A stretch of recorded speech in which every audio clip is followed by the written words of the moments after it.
오늘의 목표는 선형 모형의 그 대부분의 그 이론들을 이제 살펴보는 겁니다.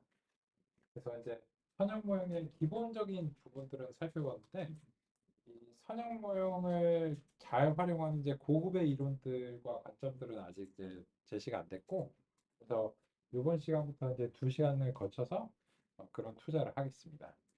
그 투자 결과 우리는 그렇게 해서 선형 모형이 다양한 데이터셋에 적용이 그래서 될 수 있구나 라고 하는 점을 살펴보고요.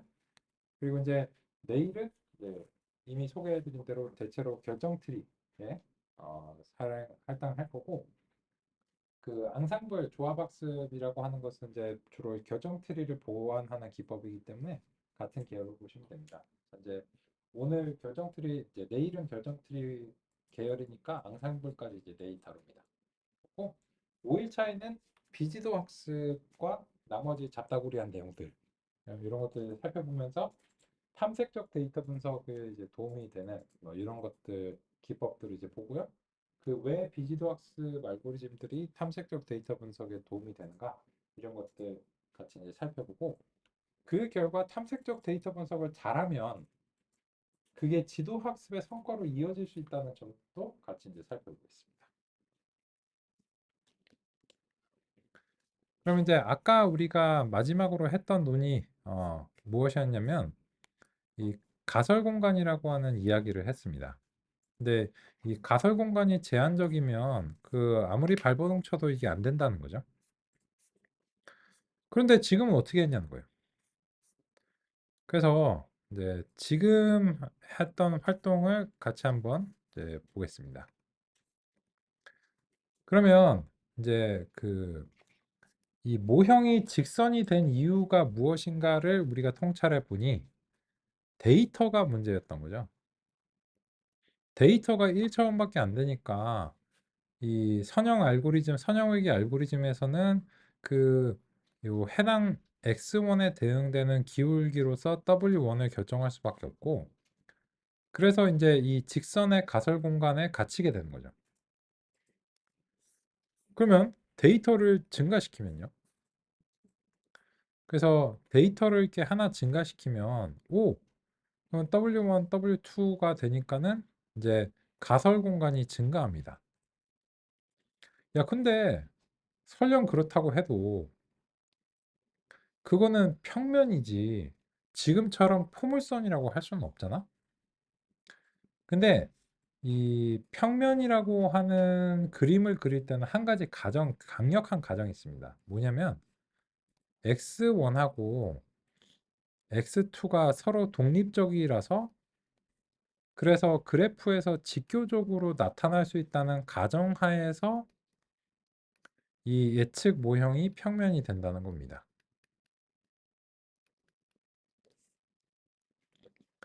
그러면 이 두 개가 독립적이라는 것은 무슨 뜻이야? 네, 상호 의존성이 이제 없다는 뜻인데요.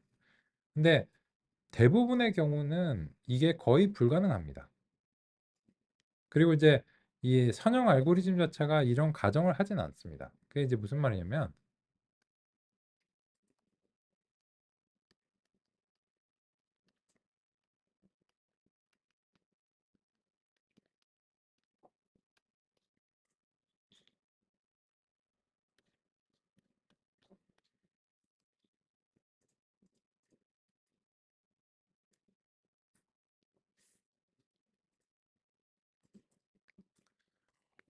이런 경우로 한번 생각해 보죠.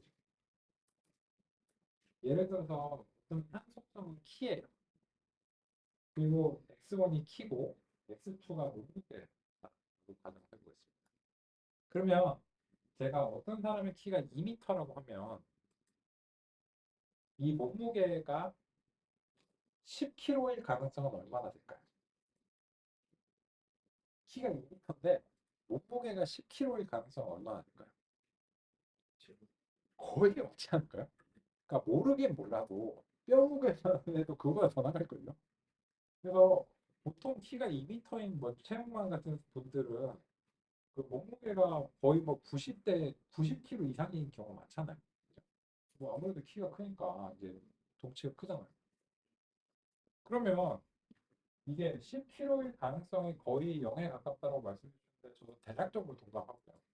근데 그렇다는 것은 X1과 X2가 완벽하게 독립적이진 않은 거죠.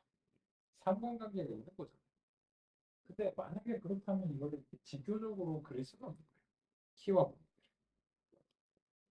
그러니까 개념적으로 이 두 개가 이제 그래프에서 그릴 때는 독립적으로 그리지만 실제로는 얘네들은 그렇게까지 독립적이진 않아요.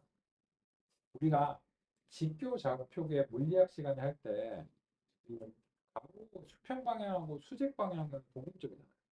그러니까 그 두 개를 직교 좌표계로 그린 다음에 공을 이렇게 던졌을 때 중력이 이쪽 방향으로 당기고 이런 해갖고 이제 그 포물선 이제 그리잖아요. 근데 수평 방향하고 수직 방향은 서로 완벽하게 독립적인 그런 공간이라는 거죠. 그죠? 그 단차 공간. 근데 우리가 수집하는 많은 데이터들은 이게 완벽하게 독립적이지 않고 그리고 선형 알고리즘이 보통 그런 걸 가정하지도 않아요. 근데 그 얘기를 왜 하는 건데? 그 얘기를 왜 하냐면 이 두 가지가 완벽하게 독립적이라는 가정하에서는 평면이 그려지겠지만 그런 가정을 할 필요는 없다. 그랬어. 이제 지금의 꼼수는 다음 같은 기법을 쓴 겁니다. 꼼수는 아니고요. 선형 모델은 특징 차원에 따라 표현력이 증가합니다. 1차원 특징인 경우 직선의 결정 경계를 생성합니다. 2차원인 경우 원래는 평면을 그리게 되는데 다차원의 2차원 평면에서 표현하기 위해 x2가 x1의 제곱이라고 하겠습니다. 그럼 2차 방정식으로 표현할 수 있고 포물선이 그려집니다. 3차원인 경우에 같은 방식으로 x2는 x1의 제곱, x3은 x1의 세제곱이라고 하면 3차 방정식의 곡선을 그리게 됩니다. 이런 식으로 살펴보면 선형 모델에서 특징 차원이 증가할수록 보다 복잡한 모형 구성이 가능하다는 것을 이해할 수 있습니다. 그러면 이제 이 구성을 같이 한번 보면 첫 번째는 우리가 잘 이해한 겁니다. 특성이 x1 하나밖에 없고 거기에 대응하는 이제 y가 이제 이렇게 이제 있으면 거기에 대해서 모형이 이런 임의의 직선이 되겠죠. 그죠?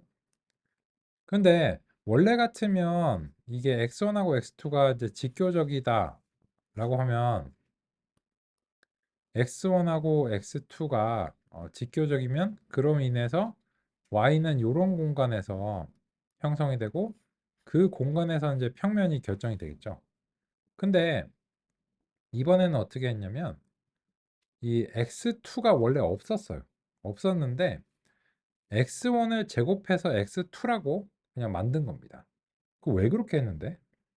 그러면 이렇게 만들면 이 선형 회귀 알고리즘은 x2가 어떻게 만들어졌는가 그거를 따지지 않아요. 그건 자기가 알 바 아니야. 내가 그렇게 주겠다는데. 얘 두 개 받았습니다 하고 x1에 대해서 w1, x2에 대해서 w2를 만드는데 사실은 x2는 x1의 제곱으로 유도한 거예요. 그러면 원래는 두 개의 축을 통해서 표현을 해야 되는데 이 변수가 하나죠. 따라서 그래프를 그릴 때 실제로 선형 회귀는 두 개의 특성을 고려했지만 그래프를 그릴 때는 사실 변수는 x1 하나밖에 없는 거고 거기에 대해서 이제 출력을 이제 그리면 이게 2차 방정식이 되니까 이렇게 이제 포물선으로서 표현이 가능해지는 겁니다.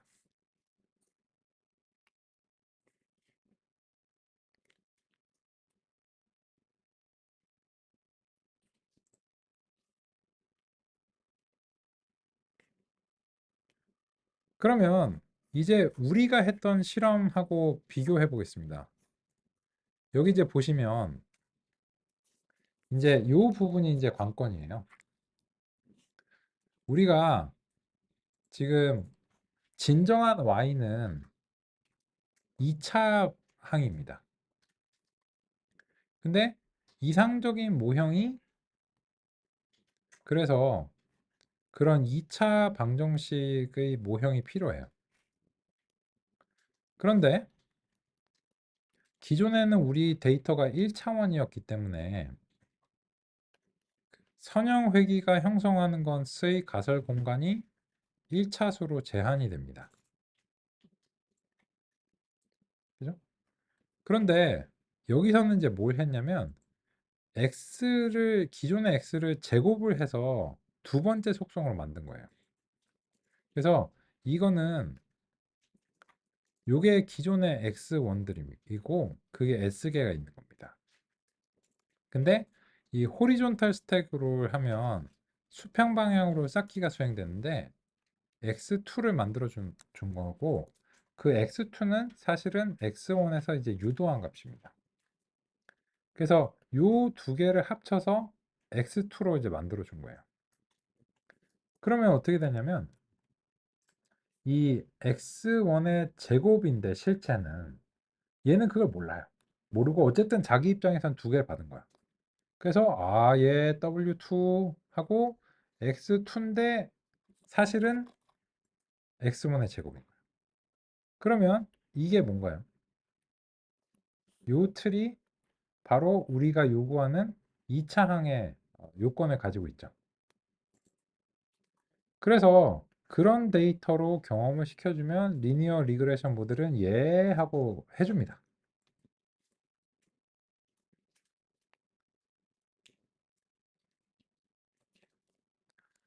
그리고서 그래프를 그릴 때는 실제로는 이제 요 x1만 x축으로 하고 모형이 발생하는 거는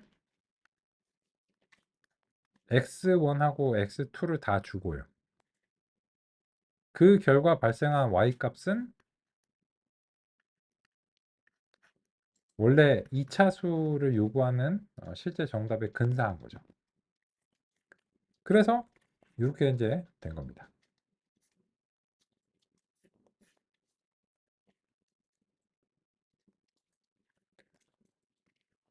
그러면 이거는 이론이죠. 이건 이제 개념이고 이론인데 이걸로써 우리는 뭘 알 수 있냐면 선형 모형이 언더가 발생했죠. 선형 모형이 언더가 굉장히 심하게 발생한 상황이었죠. 빵이었으니까. 근데 지금 이런 데이터를 기계적 이제 이걸 특성공학이라고 부르는데 이렇게 조작함으로 인해서 같은 알고리즘의 성과를 크게 향상시켰어요. 그러면 과소조합에서 탈피한 거죠. 그러면 이런 이론이 실제로 적용이 돼야 가치가 있는 거죠. 지금 그게 필요한 게 누굴까요? 언더에 빠져 있는 보스턴 데이터가 그 필요가 있어 보입니다. 언더에 빠져 있는데 우리가 사실 선형 모형이 그 구하는 좋은 방법 중에 하나는 새로운 특성을 수집하는 거예요. 그러면 선형 모형이 특성이 많으면 선형 모형이 잘 동작합니다. 근데 1970년대 보스턴으로 다시 돌아갈 수가 없잖아요. 백투더 퓨처. 그러면 지금 우리가 할 수 있는 거의 유일한 선택은 특성 공학을 선택합니다. 그래서 한번 방금 전에 것을 적용해 볼까요? 그럼 이제 비교를 위해서 X2를 만들게요. 보스턴 데이터 기반으로. 그러면 이제 기존의 보스턴 데이터가 있는데 그 보스턴 데이터를 제곱해 가지고 X2를 만들게요. 그러면 기존의 이제 XS는 보스턴 데이터의 이제 쉐입인데 소위 말해서 우리가 X2라고 이제 부르는 거는 이제 어떻게 바뀌었나 일단 이제 살펴보고요. 그리고 나서 그 결과 모형이 이제 어떻게 이제 바뀌었나 순서를 바꾸겠습니다.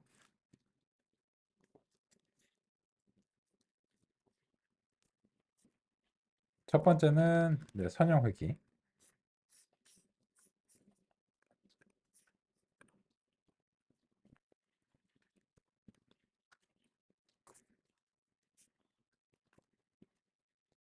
KNN.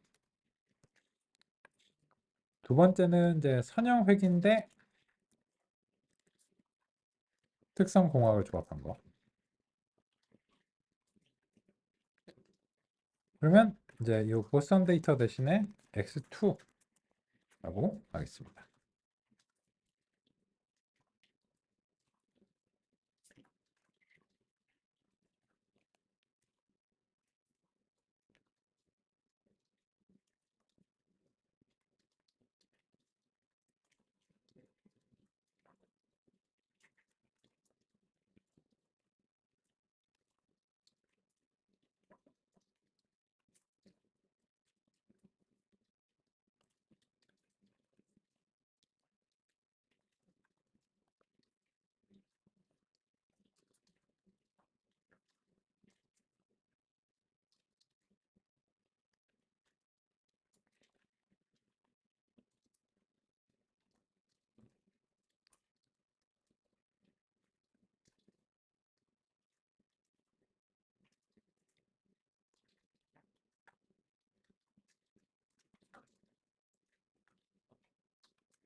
이론은 실제 효과가 있어야 가치가 있죠.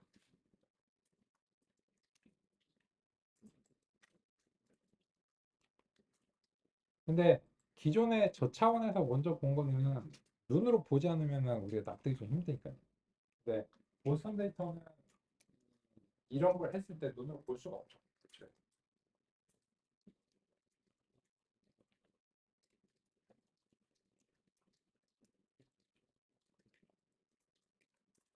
그럼 여쭤볼게요. 계산이 됐나요? 이거 상당히 됐죠. 10점이나 올렸잖아. 10점. 그죠? 10점은 대단한 거지 않나요? 알고리즘이 똑같은데 10점이 올랐어요.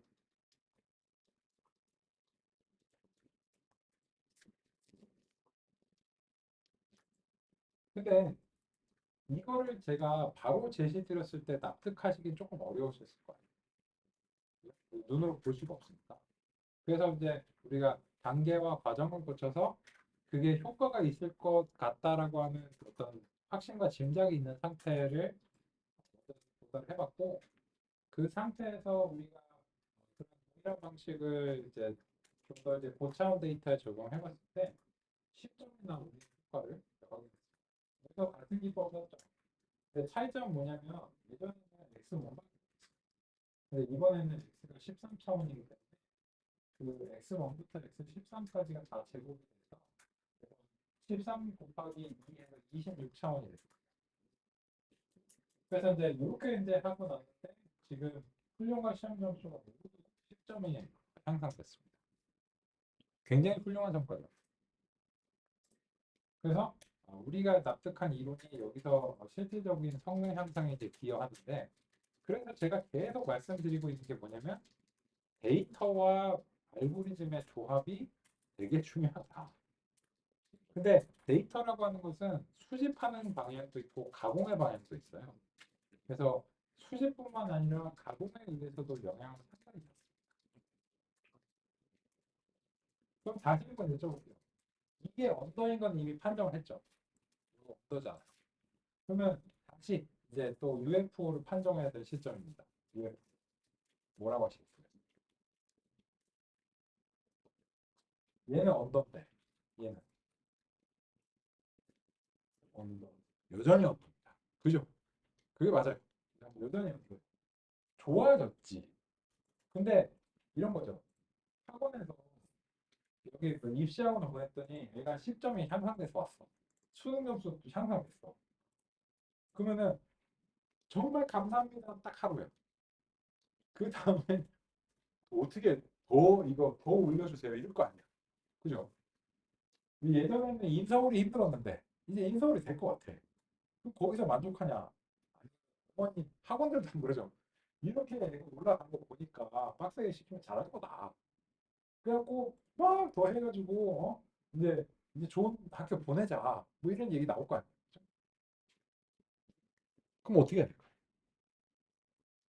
여기서 이제 더 올리고 싶어. 어떻게 해야 될까?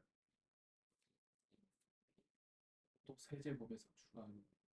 그죠? 왜냐면 이런 방향성으로 지금 굉장히 재미를 봤기 때문에 여기서 멈출 이유가 없잖아요. 그래서 이제 여기에서 세제곱 해가지고 또 한 번 더 보는 거죠. 한번 보겠습니다. 그 예상이 이제 불가능한데 어떻게 될까 이제 한번 보겠습니다. 그러면 이제 그 선형외 이제 특성공학인데 이번 이제 특성공학을 이제 2차수까지 한 거고요.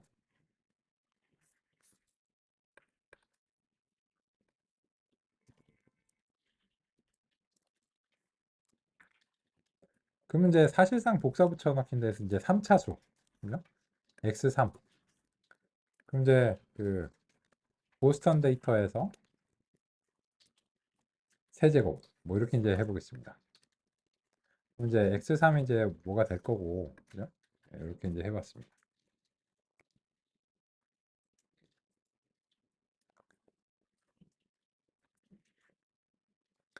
어떤가요? 효과가 있었나요?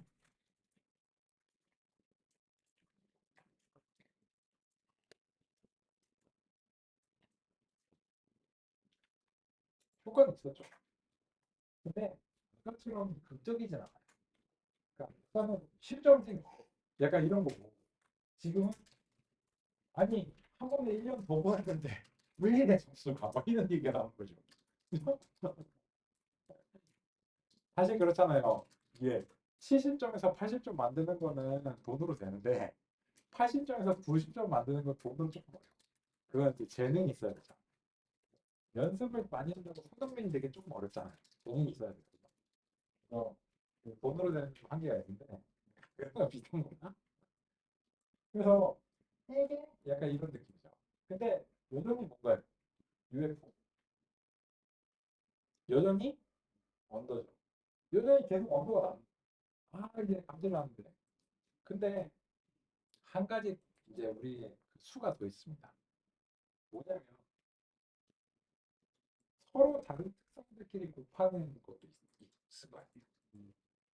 그러니까 아까는 특성이 하나밖에 없기 때문에 그게 안 돼요.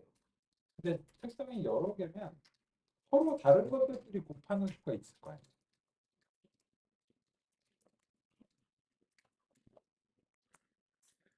그걸 뭐라고 부르느냐?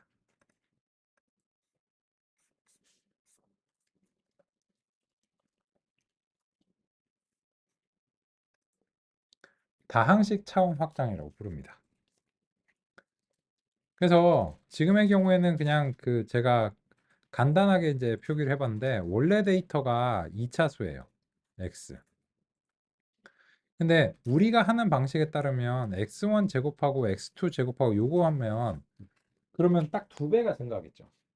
근데 x1하고 x2를 제곱 서로 곱해서도 만들 수 있을 거 아니에요. 그죠? 그러면 하나가 더 생기겠죠. 그러면 이렇게 따지면 이게 증가하는 게 2 콤비네이션 2 더하기 2개만큼 증가하겠죠. 그러면 13이면 13 콤비네이션 2 더하기 13개만큼 증가해야 되겠죠. 근데 이게 구현이 좀 까다롭겠죠. 이거를 제곱하는 거는 쉬웠는데 서로 조합을 곱하는 거는 조금 어렵습니다. 그래서 API가 있어요. 아이고. 기계학습 모델을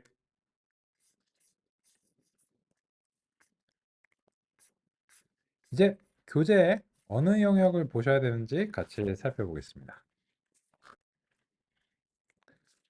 18페이지와 19페이지 요거를 이제 보면요. 목차를 이제 보면 제가 목차를 자주 참조드린 이유가 뭐냐면 이 빅픽처를 좀 보시는 거를 그 제가 안내를 드리려고요. 보면 우리는 여전히 지도학습에 빠져 있는 것 같죠. 17페이지 지도학습이 있고 선형 모형 여기 있어요. 그죠? 근데 이 알고리즘만 알아서 성능이 그 목표를 달성할 수 있는 건 아니에요. 그래서 알고리즘 아는 건 기본이고 얘 성능을 끌어올리기 위해서 3, 4, 5장을 총동원 해야 돼요. 총동원. 그러니까 오늘까지 서로 여기만 했다 이렇게 얘기하면 안 돼. 3, 4, 5장을 제가 다 보면서 하고 있습니다. 그래서 우리가 한 거 보면 여기 데이터 전처기와 스케일 조정 KN에서 한번 다뤘죠. 3장에서. 차원 축소랑 군집 안 다뤘는데 군집은 미리 한번 살짝 봤죠. 5일차에 자세히 보고.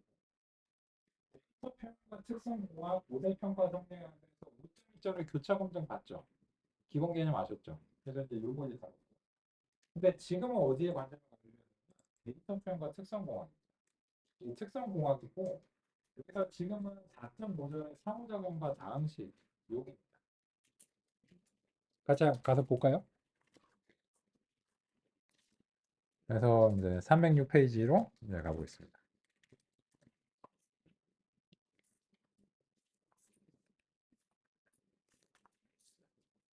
특성을 이제 풍부하게 나타내는 이제 방법으로서 이제 상호작용과 이제 다항식인데 요 점은 이제 그 조금 옮겨서 308페이지와 309페이지의 내용을 이제 참조하실 수 있는데 이게 우리의 사례에 딱 맞진 않으니까 제가 이제 제시를 드리겠습니다. 자, 이제 API를 사용해야 돼서 여기서 사이클론의 이 프리프로세싱이에요. 프리프로세싱 패키지고 거기서 이름도 어려운 폴리노미얼 피처스라고 하는 것을 선택하시면 이제 되겠습니다.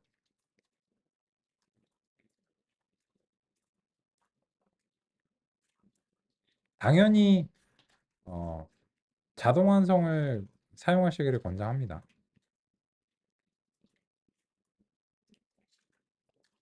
그러면 이제 그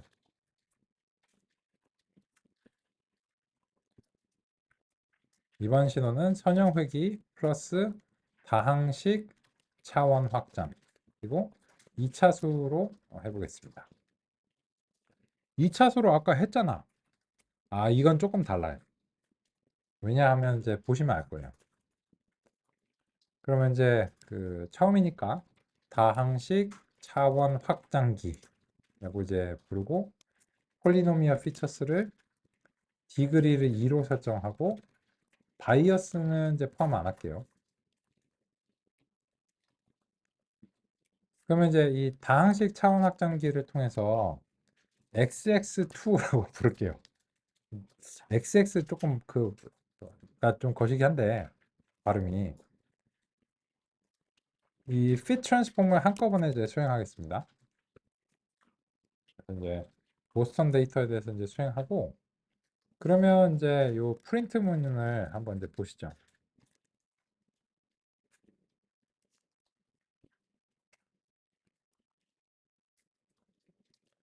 그리고 결론적으로는 그 효과가 이제 모형에 이제 그 가야 되니까 요 XX로 가서 XX 좀 그런데 어쨌든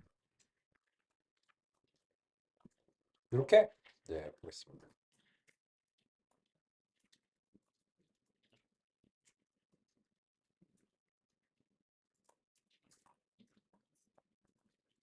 그럼 한 방에 안 보이니까는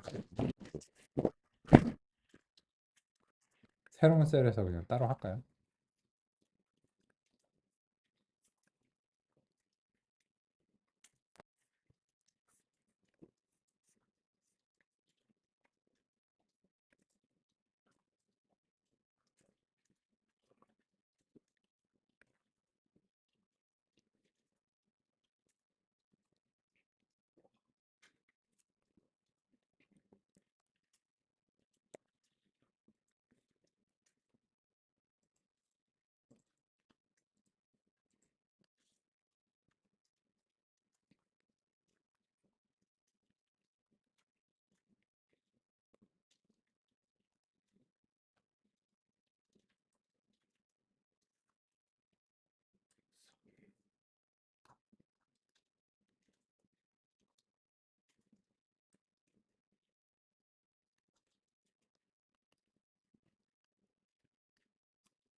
특성이 어디서 네, 그죠. 어리는 네. 거죠? 네. 열이라고 해석할 수 있죠. 표에서. 열이 이제 104개가 된 거죠. 이거 보실까요? 그러면 이번에는 당직 차원의 통계를 통해서 보스턴 데이터를 확장했는데 13차원이 104차원이 됐고 방금 전에 확인해 주신 것처럼 13개의 열이 있었는데 104개의 열이 된 거죠. 그 원리는 이렇습니다.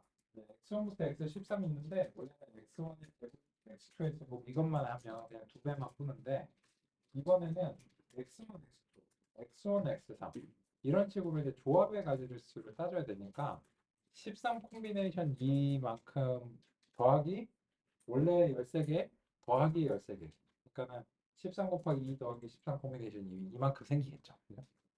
그러다 보니까는 조합의 가지수가 이 개수가 많으니까 조합의 가지수도 많아지고 그래서 확 증가하죠.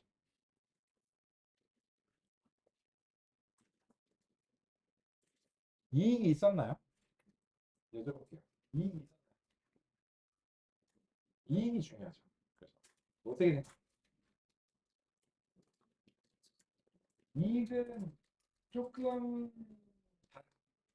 좀 논의가 필요하죠. 최적화 성능이 거의 실점됐죠. 그죠?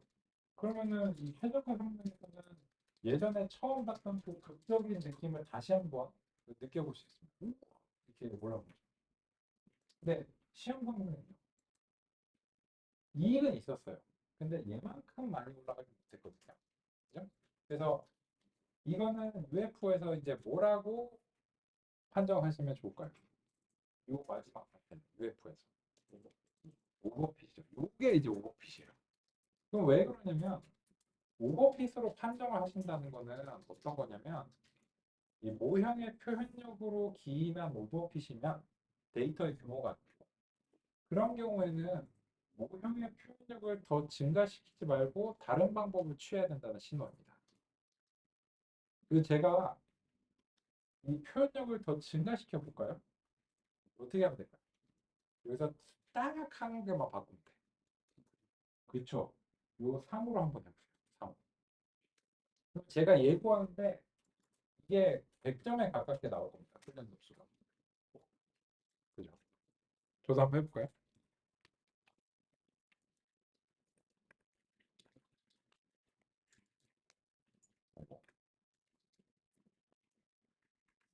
그죠? 마이너스 100점 나왔죠, 100점. 100점 만들 수 있어요. 100점 만들 수 있는데 이게 가치가 있나요? UFO 어떻게 생각하시나요? 이거는 UFO를 따질 게 아니야. 이거는 그냥 폭망. 이거 그냥 폭망이죠, 폭망. 그래서 이게 왜 그런가 하면은 이유가 있어요. 이거는 사실 안 봐도 이거는 이런 결과가 예상이 됐죠. 왜냐하면 이게 이런 이유입니다.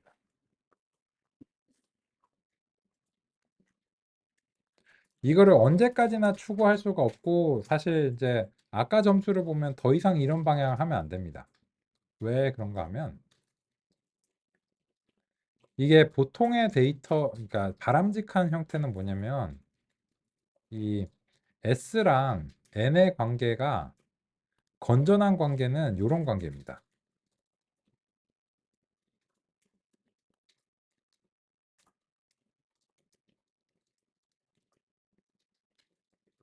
이런 거를 저는 톨 데이터라고 불러요. 근데 건전하지 못한 관계는 이런 관계입니다.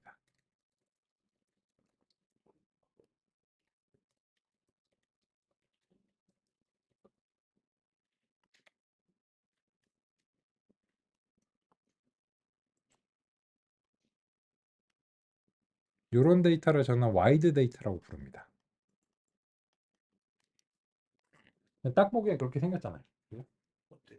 넙대대한데 넙대대는 게 별로 안 좋아요. 왜냐면 이게 특성이 표본의 개수보다도 많은 거예요. 많거나 같은 수준이면 이러면 이거는 그 비결정 문제가 생깁니다. 그러니까 무슨 말이냐면 해가 무한히 많아지게 돼요. 근데 그래서 그 어쨌든 이런 경우에는 제가 부채도사할 수 있어요.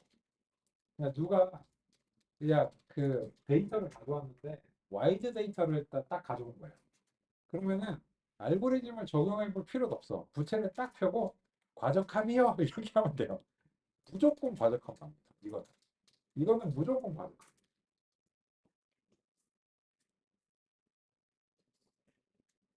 그래서 지금 왜 이게 요것도 딱 과적함이 예상되냐면 이렇게 3차수로 증가시키면서 599차원이 됐잖아요. 근데 얘가 S를 초과했어요. 그러면은 와이드형이 돼버렸죠. 이러면은 부채도수죠. 과적하기요 이렇게 되는 거예요. 바로 과적함.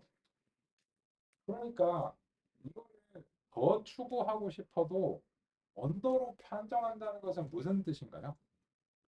표현력을 아직도 더 추구할 만한 여지가 있다. 과적합이 안 났기 때문에 그렇게 해도 된다는 신호가 언더의 판정의 의미예요. 근데 이미 우리가 오형의 표현력으로 인해서 이미 과적합이 발생 아까 했잖아요. 2차수에서. 근데 더 해봐. 가치가 없는 일이야. 그러니까 거기서는 93이 나왔는데 그 점수가 최고 점수라는 게 아니에요. 근데 거기서 만약에 언더 판정을 내릴 수 있어야 돼요. 테스트 점수가 92, 93이 올라왔어요. 같이. 그러면 그때는 언더를 내리고 한 번 더 가는 거예요. 어떻게든 다른 방향. 근데 그때는 이런 방향을 취하면 안 되겠죠. 그때는 이렇게 무식하게 하면 안 되고 섬세하게 해야 됩니다. 그 어떻게 섬세하게 돼? 여러 가지 방향성이 있어요. 여러 가지 방향성이 있어요. 지금 조금 기계적인 방향성을 얘기하고 있습니다. 그래서 이제 우리는 한계점인 디그리 2로 다시 돌아가겠습니다. 더 이상은 안 되고 이제 디그리 2에서 이런 거죠. 여기서 과적합 판정이 이제 났고 이 과적합을 개선하지 않는 한 오형의 표현력을 더 증가시키면 안 돼요. 그러면 아무런 가치가 없는 일이 되기 때문에 아까 100점은 만들 수 있어요. 얼마든지 만들 수 있어요. 하다 보면 무조건 100점 보장합니다. 네. 보장하는데 그게 가치가 없는 일이 되니까 그래서 여기서는 이제 또 다른 방향성을 탐구해야 된다. 그런 제 말씀입니다. 저걸 좀 이렇게 서로를 불러볼 수 있어요 지금. 못 그리죠. 왜냐면 이게 아까는 이제 이런 가정이 있던 거죠.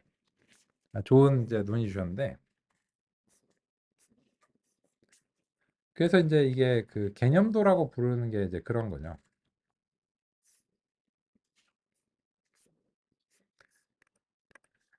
이게 이렇게 이제 선으로 그려볼 수 있는 가정은 뭐냐면 x1이 딱 하나 있는데 그러면 이제 이 변수가 하나가 있고 그거를 유도해서 제곱이랑 세제곱을 하면 우리가 3차 방정식의 그 곡선이 되겠죠. 근데 보스턴 데이터는 원래 데이터가 13개이기 때문에 원래 데이터도 못 그려보고 그거에 유도된 것도 못 그려보죠. 그렇기 때문에 그것이 이런 곡선이다 말하기가 조금 어렵죠. 뭐 모종의 상관관계를 갖겠지만 완벽하게 중립적이진 않겠지만 그렇다고 해서 그 블랙 피플의 수치가 텍스로부터 유도됐다고 할 수는 없잖아요. 그러면 텍스는 텍스고 블랙 피플은 블랙 피플일 거 아니에요.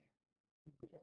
그러니까 그런 것들은 좀 별개의 문제인 거니까 그런 측면에서는 이제 이거를 곡선으로 그려보거나 할 수는 없고 그냥 복잡하다 이렇게 얘기할 수밖에 없는 거예요. 그러면 13개 특성 중에 밀접한 관련이 있는 것들이 있을 거 아니에요. 그렇죠. 지금 같은 경우는 13 컴비네이션 2에서 네. 전부 다 도출했는데 강사님 말씀하신 것처럼 뭐 블랙과 텍스 사이에는 관계가 직관적으로 없을 것 같은데라고 판단을 해서 걔는 또 빼고 모델을 만들면 좀 더 개선된 모델이 나올까요? 아주 좋은 걸 주셨는데요. 정답은 해봐야 한답니다. 아. 정답은 해봐야 돼요. 실제로 그래서 이제 상관도 분석이나 EDA가 그래서 중요한 겁니다. 그러니까 지금은 EDA를 빡세게 하면 어떤 문제가 생기냐면 원래 작업은 EDA를 빡세게 해요. 원래 그 순서는 EDA를 빡세게 하는데 이제 기계학습 배우러 오신 분들한테 EDA 얘기하면 알고리즘 언제 얘기할 거야 이런 얘기가 나오겠죠. 그래서 일단 알고리즘을 쫙 전개를 해놓고 근데 이 알고리즘 이제 아시는데 사실 이 알고리즘의 성능을 올리려면 EDA를 빡세게 해가지고 얘는 이 데이터를 가공하고 막 뭐 빼고 뭐 추가하고 부분적으로만 뭐 차원 확장을 하고 이렇게 해야 된다. 근데 그거는 자유도가 높아진 얘기거든요. 그래서 그 자유도가 높은 얘기는 좀 후반부로 이제 가 있고요. 궁극적으로 직접 하셔야 되고 그리고 데이터마다 케바케.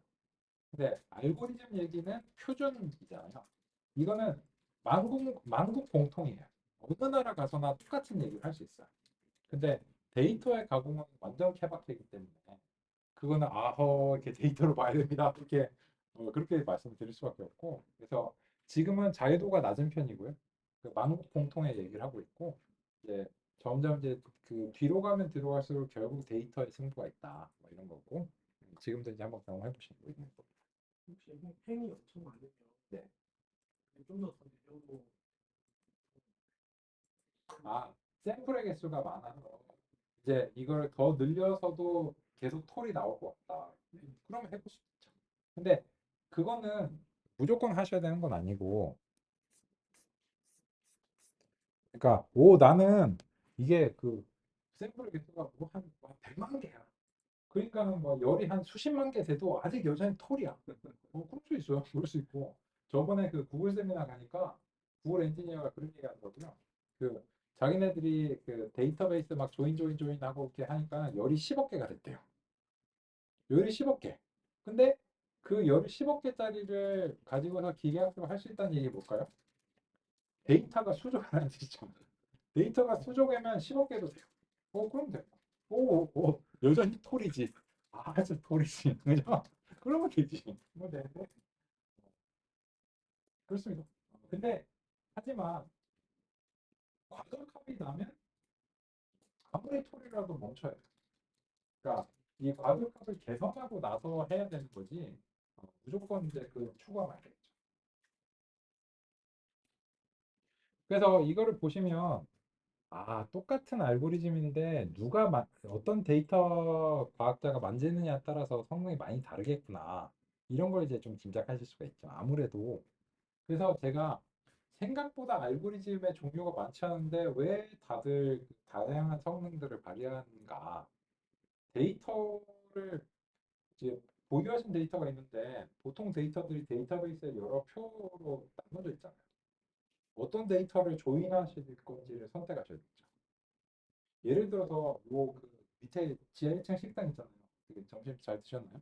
네, 이게 여기 우리 멀티 캠퍼스 상명으로 올 때가 제가 2017년인가 8년인가 기억하거든요. 원래 역삼에 지금도 있어요. 역삼에 이제 삼성 SDS 시절이었거든요.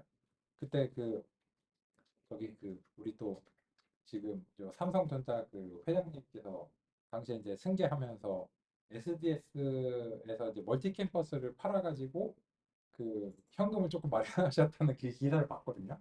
그래서 원래는 SDS 산하였어요. 멀티케 버스가.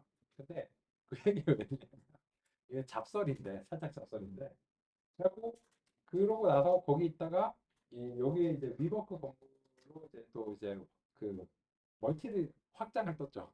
확장 이제 그 본진이 저기 있고 여기 이제 확장인데 근데 처음에 여기 왔을 땐 식당이 없었어요. 처음에 왔으니까. 그래가지고 어떻게 식사를 제공해 드렸냐면 그 선릉역 쪽 앞에 가시면 피에스타 이렇게 그 웨딩 건물 하나 있거든요. 거기랑 계약을 해가지고 거기 그 웨딩 뷔페로 했는데 진짜 맛없었어요. 미친 건물 일단 나가야 되고 미친 듯이 맛이 없어갖고 저는 거기 돈 줘도 그냥 시골 줬는데 안 갔어요. 그 옆에 서브웨이 있거든요. 옆에 서브웨이 가면 사장님 롤렉스 차고 있어. 장사 잘 되니까. 어쨌든 잡살인데. 근데 그러고 나서 1년 지나니까 이제 사람들 VOC가 되게 많았거든요. 불만이 많았고. 그래갖고 그 삼성 쪽 그 계열 쪽 하는 이제 웰니스인가 뭐 하여튼 거기가 들어왔어요. 그래갖고 진짜 좋았죠. 진짜 반가웠는데 그래갖고 여기 되게 붐볐거든요. 되게 붐볐는데 그거 생기고 한 1년 반 만에 코로나 터졌어요. 그래가지고 이 캠퍼스도 원래 이 4개 층을 썼어요. 강의에 4개 층을 썼고 거기 막 꽉 찼었거든요. 근데 코로나 3년 하니까는 이제 한 2년 정도 되니까 도저히 안 됐다 해서 2개 층 뺐어요. 2개 층 빼고 지금 이제 2개 층 이제 남아 있는데 저도 3년 동안 온라인으로 했거든요. 힘들었죠. 힘들고. 근데 그 제가 말씀드린 게 뭐냐면 네, 그때 이후로 조금 회복 못 하고 있는 것 같은데 식당이. 그래서 그 직원도 많이 줄었어요. 뭐 지금 뭐 예전에는 영양사분이 또 따로 계시고 뭐 이렇게 그 사람이 많으니까 그랬는데 지금은 거의 그 배식하시는 분이 거의 혼자 다 하시는 것 같더라고요. 하여튼 그런데 왜 그런 말씀 드리냐면 예를 들어서 이 구내식당의 재고 관리가 되게 중요할 거 아니에요. 근데 그 구내식당의 재고의 관리에 굉장히 중요한 요인 중에 하나가 뭘까요? 어떻게 생각해요? 그걸 내가 어떻게 하냐? 라고 생각할 수 있는데 저는 여기에 이제 오랫동안 밥을 먹어서 대충 짐작이 되거든요. 뭐냐면 멀티 캠퍼스에 그 주의 수강생의 수가 상당한 영향을 줍니다. 여기 수강생이 많으면 붐벼요. 일단. 그러니까 그 또 이 식권을 미리 계약을 할 거 아니에요. 그러니까는 멀티 캠퍼스에서 이제 다음 주에 그 몇 명이 들으시니까 식권 계약을 할 거 아니에요. 그러면 거기에 따라서 재고 관리가 되겠죠. 근데 그거는 여기를 처음 오는 사람은 모르겠지. 그러니까는 재고 관리 모형을 만들어 달라라고 했는데 저 같은 사람은 거기에 재고 관리는 멀티 캠퍼스 그 수강 인원 데이터를 끌어와야 된다. 다음 주 수강 인원 데이터를 끌어와서 그거랑 이거를 조인을 해가지고 데이터를 만들면 더 정확한 모형이 만들어진다. 라는 통찰을 가지고 있잖아요. 그리고 제가 보니까 날씨가 궂으면 조금 불려요. 나가는 게 힘들잖아. 나가기 싫잖아요. 우산 들고. 그래서 날씨가 좋으면 좀 한산해. 나가서 맛있는 거 먹고 싶거든요. 왜냐면 이 위워크 건물의 입주사들을 맨날 저 식당 가니까 싫을 거 아니야. 그러니까 날씨가 좋으면 좀 나가. 여기 성능 맛집 많거든요. 양꼬치집 이런 데 많아요. 가끔 이제 저도 몰랐는데 양꼬치 맛집이래요. 그 선능거리가. 하여튼 그렇고 그러면 저는 이제 여기서 몇 년 밥을 먹었으니까 그런 그러니까 분야 전문성이 있는 거죠. 그럼 분야 전문성을 근거로 해서 이런 데이터가 더 유용할 것이다는 분야의 통찰이 있겠죠. 예를 들자면. 근데 여기 처음 온 사람들은 감이 없잖아. 그러니까 그냥 이 그 주문 기록의 과거 내용만을 보고서 예측을 하려고 하면 저보다 잘 안 맞을 가능성이 높겠죠. 똑같은 알고리즘 쓰는데 어떻게 생각하시나요? 그럴 것 같지 않나요? 상식적으로 생각해요. 그래서 의외로 분야 전문성이 상당히 중요합니다. 그래서 지금 오신 분들이 다 분야의 전문가 분들이시잖아요. 근데 썸주야, 뭐 네가 잘한다며. 와서 해봐. 해봐. 하면은 제가 열등한 결과를 낼 가능성이 높아요. 왜냐면 방금 전에 말씀드린 대로 그러니까 주시는 데이터만으로 안 될 가능성이 높거든요. 그러면은 그 데이터라고 안 됐으면 이거는 데이터가 지금 해상도가 부족하니까 다른 뭐랑 조인을 해가지고 이걸 결합을 해가지고 선형 모형을 만들든지 뭘 했을 때 궁극적으로 잘 될 수 있는데 그거를 제가 그 분야를 모르니까 못하는 거죠. 그래갖고 실제 사례가 있는데 포항제철에서 교육을 받으셨는데 그 처음에는 이렇게 했어요. 저 같은 머신러닝 전문가한테 맡겼어. 그 제철과 관련된 그 지표를 이제 예측하는 모양 맡겼는데 결과가 뜨뜻미지근했어요. 반대로 했지. 반대로 어떻게 분야 전문가들을 이런 교육에 보내서 이제 이 소프트웨어는 요새 사실 코드는 안 어렵죠. 그래서 이 교육을 5개 해가지고 이게 통찰이 생기신 거예요. 그래서 그 분야 전문가들이 그런 거였어? 이거 생각보다 안 어려운데? 하고 야 근데 이게 데이터가 되게 중요한 것 같으니까 우리의 전문성을 가지고서 그 데이터를 결합하자 해서 하니까는 월등히 좋은 결과를 냈다고 합니다. 그래서 사실 분야 전문성이 진짜 중요해요. 오케이? 쉬는 시간 이후에 이어서 보겠습니다.